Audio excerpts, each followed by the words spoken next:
Bonjour, nous sommes des élèves de l'école de CM2 de la classe de Monsieur Dordilly, le directeur de l'école Marie-Meuron qui se situe au Mille. Au Mille, il y a eu un camp de déportation et d'internement pendant la Deuxième Guerre mondiale. Nous allons interviewer des gens pour comprendre l'histoire de ce camp. Nous allons vous présenter notre équipe. Nicolas Pioget, je suis caméraman. Audrey Peuchot, je suis chargée de la production. Megan Mazzoni, je suis caméraman. Morgane Luby, je suis le son. Chloé Choucroune, journaliste. Émeric Bourgarel, journaliste.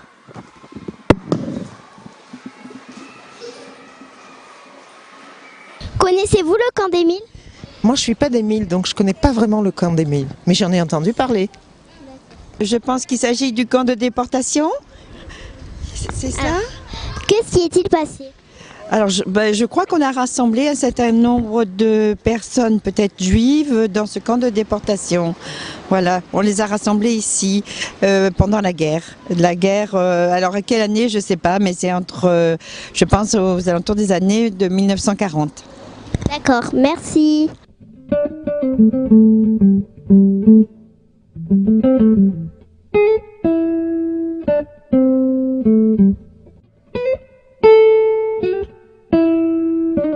Qu'est-ce que le camp des Milles ? Alors, le camp des Milles, c'est une vaste usine dans laquelle on fabriquait des briques avant la guerre, puis ensuite après la guerre, et qui va devenir, de 1939 à 1942, un camp d'internement pour les étrangers, essentiellement allemands et autrichiens. Que s'y est-il passé ? Alors, pendant ces 3 années, le camp est passé par 3 étapes. D'abord, on a interné, juste avant la guerre, des étrangers allemands, parce qu'ils étaient considérés comme suspects. Puis ensuite, il est devenu un grand camp où on a vu déferler dans cette région des milliers d'étrangers venant du nord de la France et de l'Europe.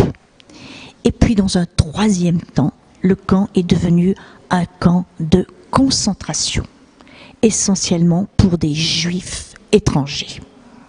Pourquoi le camp des Milles a-t-il existé ? Alors, le camp des Milles ne se comprend qu'en fonction de l'histoire. Et l'histoire, c'est la guerre. Donc, à la veille de la guerre, quand la France va entrer en guerre contre l'Allemagne, les étrangers d'origine allemande et autrichienne, parce que c'est l'Allemagne nazie, vont devenir des suspects, c'est-à-dire des gens qu'il faut surveiller parce que c'est des potentiels ennemis du pays. Alors les surveiller où ? Il faut trouver un lieu suffisamment grand pour qu'on puisse les enfermer. Eh bien, il n'y en a pas 36. Dans le sud de la France, c'est ici, dans une immense usine de tuiles, que le gouvernement français de l'époque, de la Troisième République, va réquisitionner et dans lequel il va entasser jusqu'à 3000 personnes en même temps. Et puis la France va perdre la guerre. Donc, en France va s'installer un gouvernement qui s'appelle le gouvernement de Vichy. Et ce gouvernement de Vichy va devoir pratiquer la même politique sur un certain nombre de plans que les Allemands nazis. Et c'est comme ça que petit à petit, le camp va devenir un lieu où on va, en quelque sorte, enfermer les Juifs, parce que le gouvernement de Vichy va avoir une politique antisémite. Et le camp va donc devenir, d'un camp de simple internement, va devenir un camp de concentration.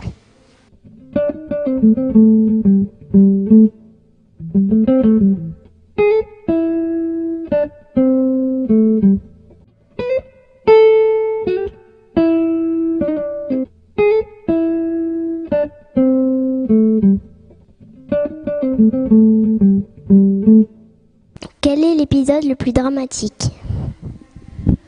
Le pire moment, c'est la 3e période. Ça va être un camp de concentration pour étrangers essentiellement juifs.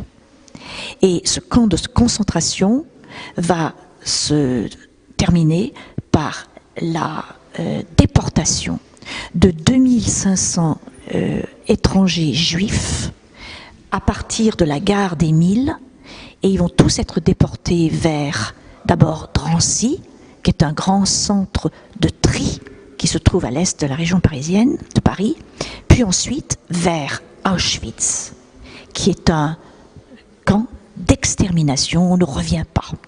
Donc pratiquement, presque personne ne reviendra. Et parmi ces 2500 juifs, il y aura plus d'une centaine d'enfants. Et parmi ces enfants, aucun ne reviendra.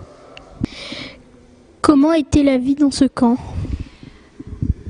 Alors, ce camp, c'est pas un camp de concentration type allemand.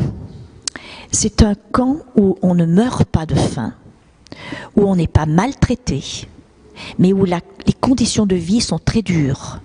Parce que c'est un camp qui, en fait, n'est pas fait du tout pour recevoir des gens. Et il y aura jusqu'à 10 000 personnes ici. Donc, la Tuilerie d'Émile est une usine. Et dans cette usine, il y a des fours pour cuire les briques.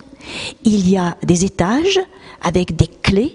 Les clés, c'est des espèces de parquets sur lesquels on fait sécher les briques.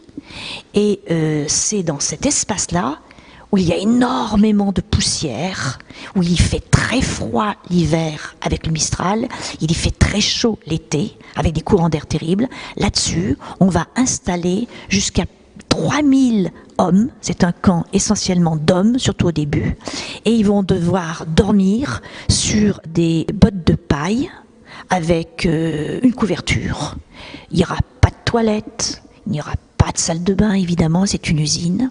On va devoir faire ses besoins dans la cour, dans un grand trou.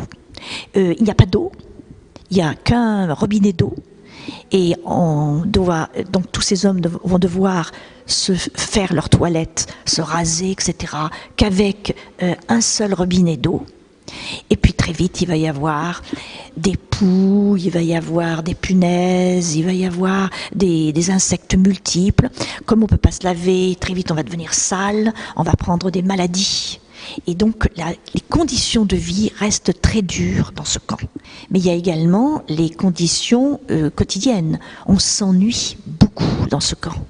Donc on s'ennuie, donc il faut s'occuper. Comme parmi ces gens, vous avez des gens qui sont essentiellement des intellectuels. Vous avez de tout. Vous avez des artistes, vous avez beaucoup de peintres, vous avez des musiciens, vous avez des enseignants, vous avez des profs d'université, etc. Ils vont s'occuper en essayant de monter des pièces de théâtre, essayer de s'amuser en se moquant du système.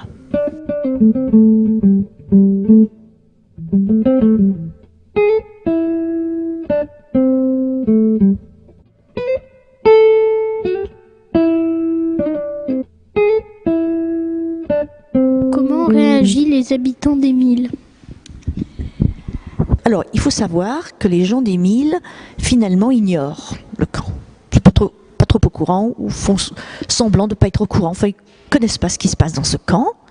Par contre, un certain nombre de ces gens, en particulier certains paysans, vont vendre aux internés des produits. En particulier, on manque cruellement ici de légumes, de fruits, de choses qui permettent de vivre un peu mieux. Ces internés ont de l'argent, parce que ce sont des gens qui sont riches. Donc, ils vont acheter, ils vont faire rentrer du vin, ils vont faire rentrer du champagne, ils vont faire rentrer des produits alimentaires qui vont leur permettre de vivre un petit peu mieux. Alors, les habitants d'Émile, on ne peut pas parler de véritable réaction, il y a beaucoup d'indifférence, et puis il y a d'indifférence et de méconnaissance de ce qui se passe dans ce camp. Qu'est-il devenu? Alors, en 1943, le camp est vidé parce que tous les internés qui étaient ici ont été déportés, ou d'autres ont pu partir. Donc il n'y a plus rien du tout ici. Il va devenir un lieu d'entrepôt pour l'armement de la Wehrmacht, c'est-à-dire de l'armée allemande qui va arriver dans le sud de la France. Et ça, jusqu'à la fin de la guerre. Et puis en 1945, c'est la fin de la guerre. Il n'y a plus personne dans ce camp. Le camp en 1946 va être réouvert et va redevenir une usine où on va se remettre à fabriquer des briques, des tuiles, etc. Et ça, jusque pratiquement les années 70. L'entreprise qui sont les Ciments Lafarge va décider d'arrêter la production de tuiles et de briques. Et la question va se poser, qu'est-ce qu'on va faire de ce camp? Et beaucoup pensent qu'on va le raser, parce qu'après tout, il se trouve dans un lieu où le terrain coûte très cher, où on peut mettre des lotissements, on peut mettre plein de choses. Et ce sont des historiens et des enseignants de l'université d'Aix-Marseille qui vont se battre pour que ce camp soit gardé intact, car c'est le seul camp intact qui existe en France. Merci.